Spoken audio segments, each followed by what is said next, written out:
हिंदी में यूपीएससी की तैयारी से संबंधित प्रोग्राम्स को देखने के लिए सब्सक्राइब करें स्टडी IQ IAS हिंदी। नमस्कार साथियों, मैं कुणाल आप सभी का स्टडी IQ IAS हिंदी पे स्वागत करता हूं। हमारी आज की क्लास में हम लोग बात करने वाले हैं एक पवित्र जैन प्रथा की, जिसके कारण एक 3 साल की बच्ची की मौत हो गई है और अब इस पूरे मामले पर बहुत ज्यादा विवाद हो रहा है। तो क्या है हमारी न्यूज? तो हमारी न्यूज का कहना है Madhya Pradesh child rights body takes cognisance of 3-year-old death after Santhara ritual. तो देखिए, जैन धर्म की एक पवित्र प्रथा है जिसको कहा जाता है संथारा।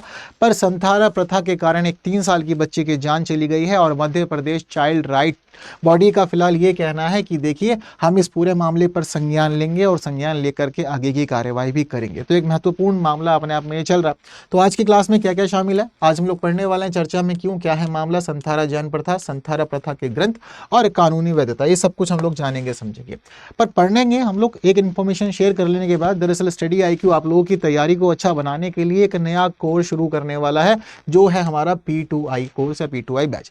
इसका मतलब यह है कि आपको प्रीलिम्स मेंस इंटरव्यू तीनों ही चरणों की तैयारी इसमें कराई जाएगी। ये फाउंडेशन बैच है और मई का इवनिंग बैच है जो शुरू हो रहा है 15 मई से। ठीक है, तो 15 मई से ये बैच शुरू हो रहा है और इस बैच के अंदर आपकी तैयारी को अच्छा बनाने के लिए सभी विकल्प मौजूद हैं, जिसमें आपके कोर्स को भी कंप्लीट किया जाएगा, आपको नोट्स भी दिए जाएंगे, 1-to-1 मेंटरशिप भी दी जाएगी, साथ साथ प्रीलिम्स और मेंस के लिए रेजिडेंशियल प्रोग्राम भी इसमें शामिल है। जो मंथली टॉप परफॉर्मर रहेगा उसको 11,000 का प्राइस भी दिया जाएगा। और अगर आप लोग इस कोर्स को बेस्ट डिस्काउंट के साथ लेना चाहते हैं तो आपको एक कोड यूज करना पड़ेगा, वो कोड है KL Live। आप KL Live कोड यूज करेंगे तो समझिए कि आपको ये कोर्स बेस्ट डिस्काउंट के साथ 31,999 रुपए में मिलेगा। और एक खास बात यहाँ पर यह भी है कि अगर आप लोग कोर्स में एनरोल रहते हुए प्रीलिम्स को क्लियर कर लेते हैं तो उसके बाद आपकी पूरी फीस वापस की जाएगी और साथ साथ आपकी मेंस और इंटरव्यू की तैयारी भी कराई जाएगी।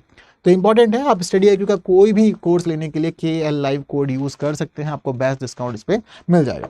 आइए बढ़ते हैं आगे और जानते हैं हमारे इस पूरे की पूरी न्यूज़ को, क्या है मामला और क्या है जुड़ी हुई सभी चीज़ें, क्योंकि ये समझिए कि ये पूरे का पूरा विषय हमारे GS पेपर 1 के लिए बहुत ही ज़्यादा इंपॉर्टेंट है।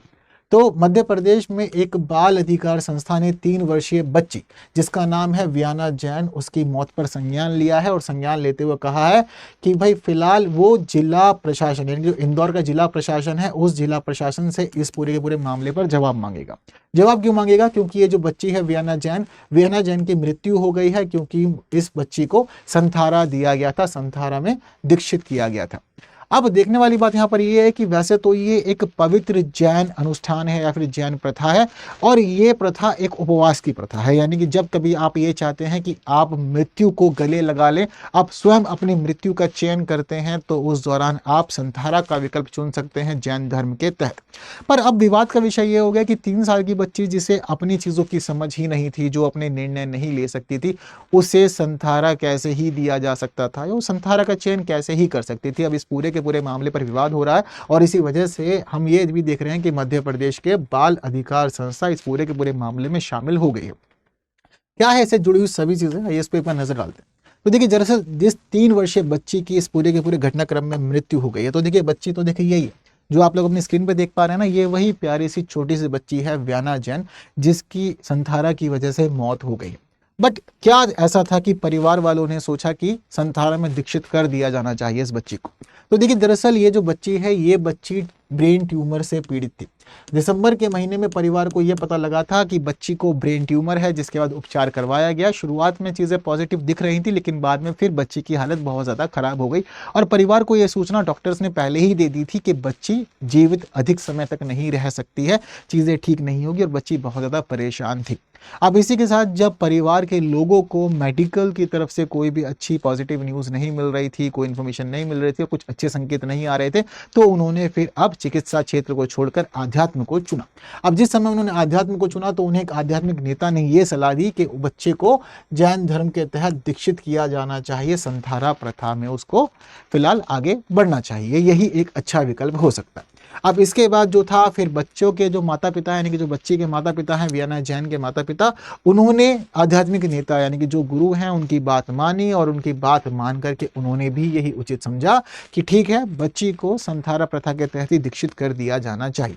तो देखने वाली बात यह है कि बच्चे के जो माता पिता हैं वो IT पेशेवर हैं और उन्होंने ही अपनी इकलौती बच्ची को ये प्रथा आगे मतलब इस प्रथा में शामिल करने का निर्णय लिया था और 21 मार्च की रात को उन्होंने यह निर्णय लिया था कि बच्ची को वो संथारा दिलवाएंगे। और जैसे ही संथारा की प्रथा शुरू की गई तो प्रथा शुरू करने के कुछ ही मिनटों के बाद ही बच्ची की मृत्यु भी हो गई थी। तो इस दौरान जब ये पूरा का पूरा मामला चल रहा था तो पता चल रहा था कि बच्ची की स्थिति बहुत ज़्यादा गंभीर है, बच्ची बहुत ज़्यादा बीमार है और उसे खाने पीने में भी कठिनाइयाँ हो रही है। तो इन सारी की सारी परेशानियों को देख करके, स्थितियों को देख करके ही परिवार ने बच्ची के लिए संथारा प्रथा को चुना था। लेकिन अब मध्य प्रदेश राज्य बाल अधिकार संरक्षण आयोग ने फिलहाल इस पूरे मामले का लिया है संज्ञान, और संज्ञान लिया है इन्होंने मीडिया रिपोर्ट्स के आधार पर।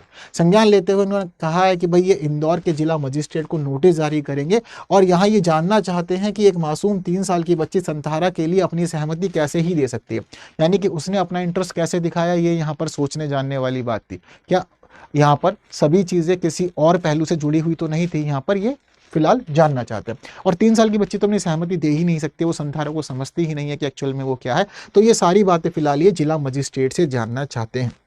तो जैन मणि द्वारा संथारा की धार्मिक रस्में पूरी करने के कुछ ही मिनटों के भीतर उनकी बेटी ने अपनी अंतिम सांस ली और इसने अपना शरीर त्याग दिया।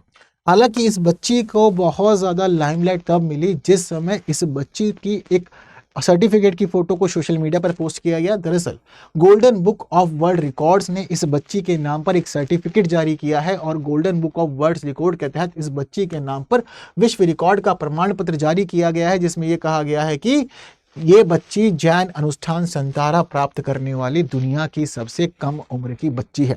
ये बात भी यहाँ पर क्लियरली सामने आई है।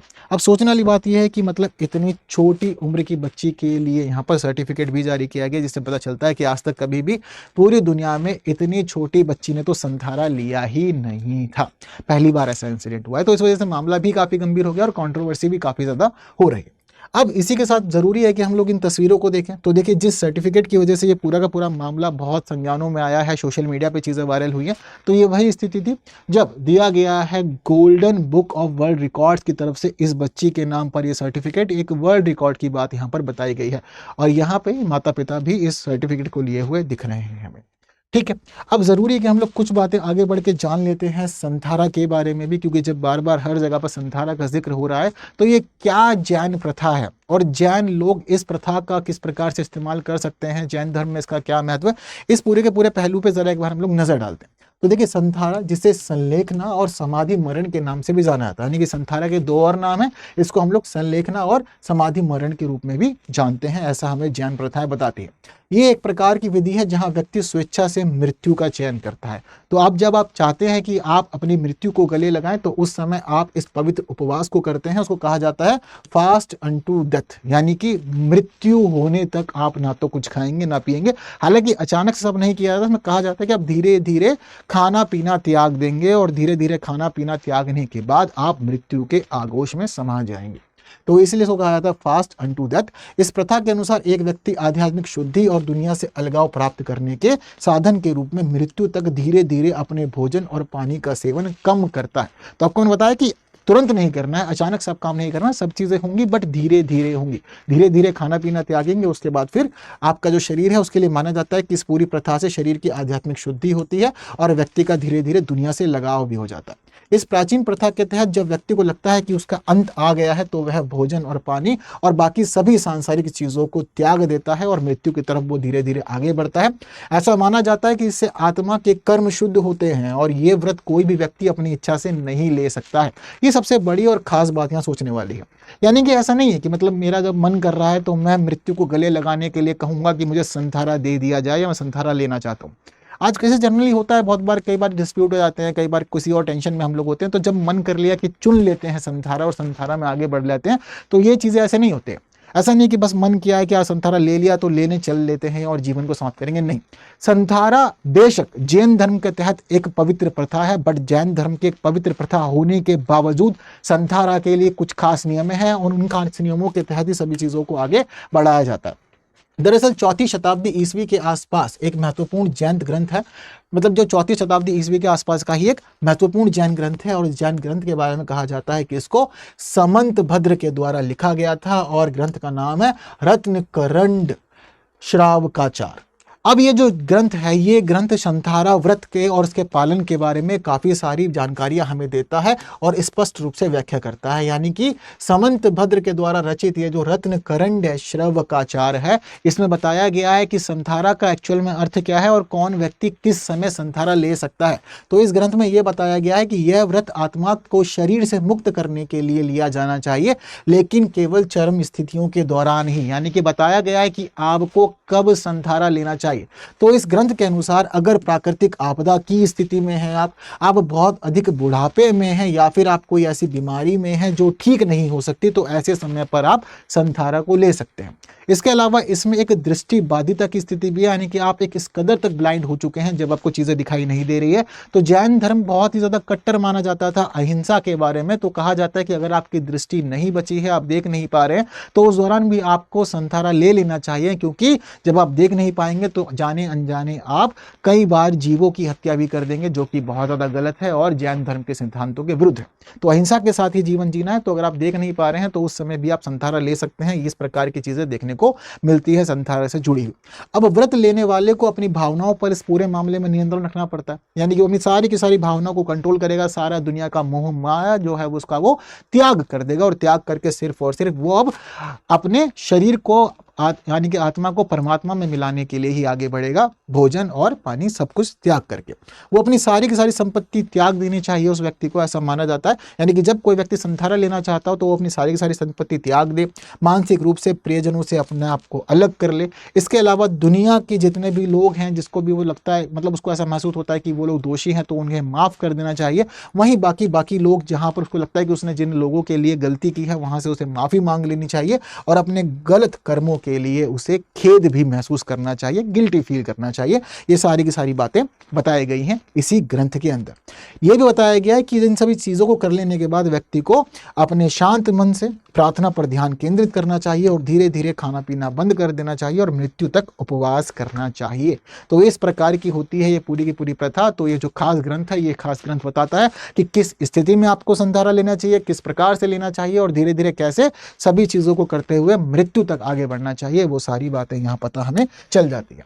हालांकि संथारा बेशक एक जैन पवित्र प्रथा है, लेकिन उसके बावजूद ये प्रथा विवादों में रहती है। जैसे कि फिलहाल वर्तमान में 3 वर्षीय बच्ची के संथारा लेने के कारण विवाद हो रहा है और पहले भी इस पूरे के पूरे विषय पर विवाद हो चुके हैं। दरअसल अगस्त 2015 की बात है जब राजस्थान के उच्च न्यायालय ने संथारा को अवैध करार दे दिया था। और अवैध करार देते हुए उस समय आईपीसी के 2 अलग अलग सेक्शंस की बात की गई थी, आईपीसी की धारा 306 और आईपीसी की धारा 309। यहां पर राजस्थान के हाईकोर्ट ने कहा था कि दरअसल ये संथारा का मामला आईपीसी की धारा 306 और 309 से जुड़ा हुआ है। धारा 306 में आत्महत्या के लिए उकसाना और धारा 309 के तहत आत्महत्या का प्रयास कराना। तो यानी कि अल्टीमेटली राजस्थान हाईकोर्ट ने माना था कि ये जो संथारा का मामला है, ये संथारा का मामला दरअसल आत्महत्या से जुड़ा हुआ है। आप इस पूरे के पूरे घटनाक्रम के तहत, इस पूरे के पूरे उपवास की विधि के तहत व्यक्ति को आत्महत्या की तरफ ढकेल रहे हैं। सीधे तौर पर मामला यही सामने आ रहा है, यानी कि ये सारी की सारी कहानी आत्महत्या से जुड़ी हुई है। और एक प्रकार की बेशक ये आपकी धार्मिक प्रथा है, बट धार्मिक प्रथा हमारे कानूनों के लिए तो भाई ये गलत है। तो यहाँ पर राजस्थान हाईकोर्ट ने कहा था कि भाई आत्महत्या का मामला है सीधे तौर पर, और यहाँ पर यह भी कहा था कि संविधान के अनुच्छेद 25 के तहत यह संरक्षित एक आवश्यक धार्मिक प्रथा भी नहीं है। यानी कि ये एक ऐसी धार्मिक प्रथा नहीं है जिसका पालन आपको करना ही करना है या फिर संविधान भी इसकी इजाजत देता है। ठीक है, अनुच्छेद 25 कहता है कि भाई ठीक है, आप अपने धार्मिक रीति रिवाजों का पालन कर सकते हैं, लेकिन उसमें भी हम इसको संरक्षण नहीं दे सकते, ये भी समझना होगा। इसके साथ साथ अनुच्छेद 21 का जिक्र भी किया था न्यायालय ने, जब कहा था कि जीवन के अधिकार में मरने का अधिकार शामिल नहीं है। आपको ये वाली बात भी समझ लेनी चाहिए, यानी कि आपको ऐसा नहीं करना कि आप सोच रहे हैं कि जीवन का अधिकार है तो मरने का भी है, मर्जी से मर सकते हैं। तो ये सब चीजों से आपको थोड़ा दूर भी रहना होगा, क्योंकि अनुच्छेद 21 में मृत्यु का अधिकार तो बिल्कुल भी शामिल नहीं है। तो न्यायालय ने राज्य अधिकारियों को संथारा को एक आपराधिक अपराध के रूप में मानने और तदनुसार मामले दर्ज करने का निर्देश दिया था। यानी कि सीधे तौर पर कह दिया था कि भाई देखो, ये एक क्रिमिनल ऑफेंस ही कंसीडर किया जाए, और अगर कभी भी कहीं भी आप राज्य में ये देखो कि कोई व्यक्ति संथारा की तरफ आगे बढ़ रहा है या कोई इसको चाह रहा है कि वो संथारा ले ले, तो ऐसी स्थिति में आप इसके लिए मामला दर्ज करो और कानूनी कार्रवाई करो। हालांकि इस पूरे के पूरे घटनाक्रम के बाद जैन मुनि बहुत अधिक नाराज हो गए। जैन समुदाय के लोगों ने पिटीशन तैयार करके फिर सुप्रीम कोर्ट का रुख किया, और सुप्रीम कोर्ट ने बाद में हाई कोर्ट के फैसले पर रोक लगा दी और संथारा को एक अलग धार्मिक परंपरा के रूप में मान्यता दी। हालांकि चीजें जो हैं वो जैन धर्म की इस पवित्र प्रथा की इस प्रकार है कि कुछ खास स्थितियों के लिए ही संथारा का मेंशन किया गया है। अगर उन खास स्थितियों के अनुरूप ही हम संथारा में आगे बढ़ते हैं, संथारा में कोई दीक्षित होना चाहता है तो बातें ठीक है, लेकिन हर किसी व्यक्ति को मृत्यु के लिए विकल्प के रूप में संथारा का चयन करना बिल्कुल भी ठीक नहीं है। बाकी इस मामले पे आप लोगों का क्या कहना है, ये बात आप लोग मुझे कमेंट में ज़रूर बताइएगा। और इन सभी बातों को बताने के साथ आप मुझे इस क्वेश्चन का आंसर भी दे सकते हैं कि रचित रत्न करंड्य श्रवकाचार ग्रंथ निम्नलिखित में से किस धर्म से संबंधित है। तो आपको मुझे बताना है कि जो ये ग्रंथ है, ठीक है, रत्न करंड्य श्रावकाचार, ये किस धर्म से संबंधित है, ब्राह्मण, जैन, बौद्ध या फिर अजीवक। वैसे आप लोगों ने अभी पढ़ा है तो आप लोग आंसर दे सकते हैं, बाकी आंसर कमेंट जरूर करना है। और स्टडी IQ IAS हिंदी के अलावा हम लोग मिल सकते हैं टेलीग्राम, इंस्टा, फेसबुक और एक्स पे, तो बिल्कुल आप जहां चाहें वहां मुझसे कनेक्ट हो सकते हैं और इस QR को स्कैन कर सकते हैं, क्योंकि इससे आप पहुंच जाएंगे हमारे टेलीग्राम चैनल पर, जहाँ हम लोग हमारी फाइल्स को शेयर करते हैं, क्वेश्चन आंसर वगैरह भी डिस्कस करते हैं। तो बस आज की क्लास में इतना ही। जितनी महत्वपूर्ण बातें हम लोग को करनी थी वो सारी बातें हमने अच्छे से कर ली है। मैं उम्मीद करता हूँ कि सब कुछ आपको अच्छे से क्लियर हुआ होगा। बाकी की बातें हम लोग करेंगे आने वाली और क्लासेस में। तब तक के लिए बने रहें स्टडी IQ IAS हिंदी पर और वीडियोस देखते रहें। And thank you so much. जय हिंद। हिंदी में UPSC की तैयारी से संबंधित प्रोग्राम्स को देखने के लिए सब्सक्राइब करें स्टडी IQ IAS हिंदी।